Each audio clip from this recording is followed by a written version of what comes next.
So I found out a couple of things. I found out that my grandfather, he used to work for a tobacco company, like my dad's dad, but they worked at two different kinds of ones. So then I found out that he had um, died because basically he needed basically to keep drinking and not to stop drinking. Okay, so I guess in this situation, because my dad drank, um, if the doctor was to tell him he would have to stop drinking, he would die like my granddad. Okay, so my mom said he died at the hospital, but I told my mom that you think that my granddad don't know where he lived at, regardless that he died in a hospital. Like with Andrew when he got shot up on the government road, the police officer, it was a lady, told him pick him up off that ground and take him to the hospital. And I appreciate that lady. But when I had made the phone call to crisis to say come pick him up, something's wrong with my husband, they should have just did it. Like everybody should have just agreed with the wife. He lived with his wife. So you would put his wife in a situation where he is out of control. And then one time I had him locked up for beating on me. And some his mama said got him out of jail. Instead of her going straight to her house with him, she dropped him off in my house. Same situation over again. Then they would try to trick me in a courtroom, and I couldn't comprehend that I was actually being tricked. Okay, so like it's a horrifying situation when your husband die. Like I said, I cried for days and months and years. You know what I'm saying? And but I got it together though. And it's like my granddad died. My mom said she don't remember how he got to the hospital, but he was at the hospital when he died. So when I told Andrew not to put, well, he had the gun to his head, and I told him, no, do not do that. That is not right. You will put my children, I, in a situation that is wrong. And he did it anyway. But when I think about it though, I think about like if he just had went with crisis, he'd still be alive. You know what I'm saying? Like I feel like he stuck his neck out instead of the person that the bullets were for. He done stuck his neck out to save somebody. But I feel like in the beginning he was trying to kill himself. You know what I'm saying? So like nobody would agree that the boy needed help and a certain type of help in which he needed. And I didn't know that he had Social Security and none of that stuff. I didn't know any of that. But he took care of my daughter, and I left him for that. He was there for me. He helped me with vocabulary words. He helped me with putting the vocabulary words in sentences, words that I probably would never been able to pronounce, words in which I probably would never been able to put in sentences. So I loved him for that. The daycare center in which I am about to work for, my mom said that I went to that daycare center.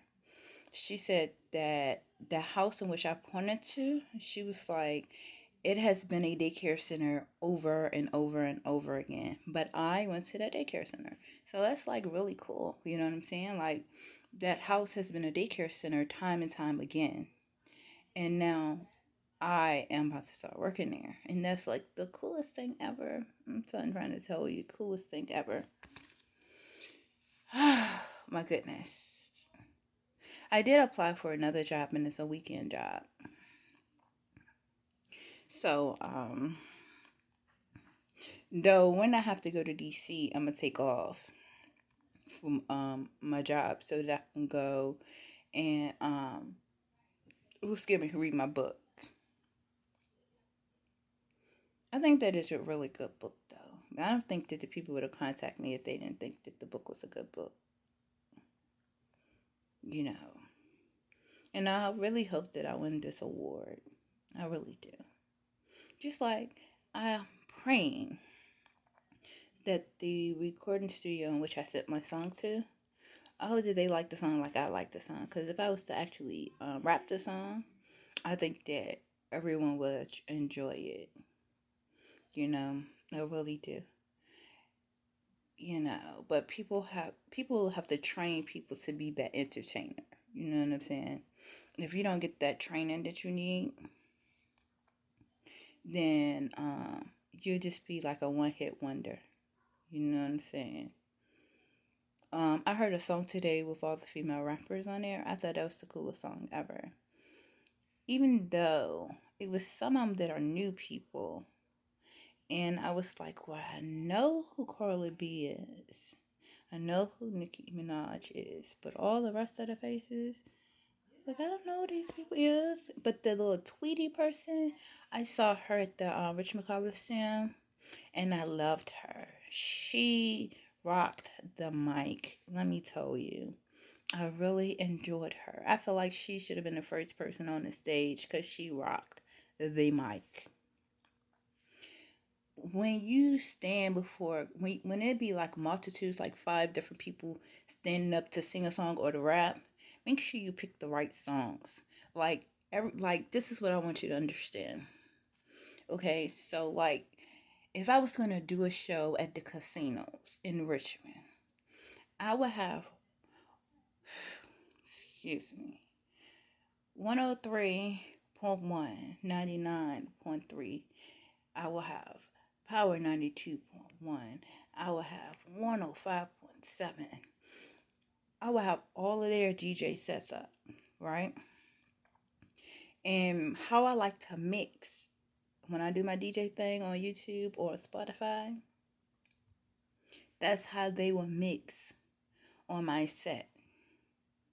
You know how they go into, we're gonna like they do one side and they stretch, then they do the other side and they stretch. Like every 3 to 5 minutes, a different person will pick up to stretch. Like I felt like that is like the sweetest thing ever for DJs, right? But when you're a entertainer and you're performing, right? You supposed to jam from the moment you hit the dough to the time you leave. So I felt like the girls should have came out first, then the boys should have came out. You feel me? Because then I would have went to go sit down because I didn't know who they was, what about them, and why is they singing these songs for when they got those songs, and those songs would have hit the Richmond Coliseum instead of them coming and hitting me. You know what I'm saying? But that's just how I felt about it. Like, dang, when I tell you, like, the girls rock the mic, the girls rock the mic. The boys need some help. For real. And like I said, everybody can't be rappers. Okay? You gonna have to pick the right song. So like I wrote like 5 songs. Okay, so and out of my 5 songs, I gave Majestic Records the song that I love the most.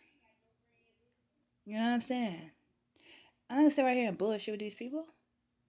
Even though I know that they have people that could change the lyrics. You could probably make that one song that's like 7 minutes. You probably make that jank 2 songs. That's how long the song is. But I love my song though. My song hit. And I'm the Eminem queen. I'm not using my second name nor my first name on my music. I'm the Eminem queen. And I can entertain too. Just like all of y'all. You know what I'm saying? But everybody get a chance one day. You know what I'm saying? Everybody. There's not one person that really want to sing a song. You really want to sing a song, you'll figure out a way to sing your song. And if they really, really like you, you will be around for years. Okay? Now, I am a person that, because I wrote this one song, I would like to do my one song. You feel me? And I could be that one hit wonder. There is a difference between the people. You understand what I'm saying? You have to understand what it is a person would like to do. So if I just want to do a one hit wonder, right? What'll be the one song that's gonna be the hit? You feel me? And I'll walk away. Cause I'm gonna give somebody else a chance to how they one hit. But people take hits wrong. You ain't supposed to be shooting up and sniffing shit up your nose. That is not what the people's talking about a hit. And just they didn't just switched it all up and stuff, you know. But I may could see doing about 3 or 4 songs if they are the right songs. I have another song too, and it's called "The Antichrist." I like that song too that I wrote. But I'm just doing one song at a time. I'm not gonna go overboard with it because it takes a certain type of person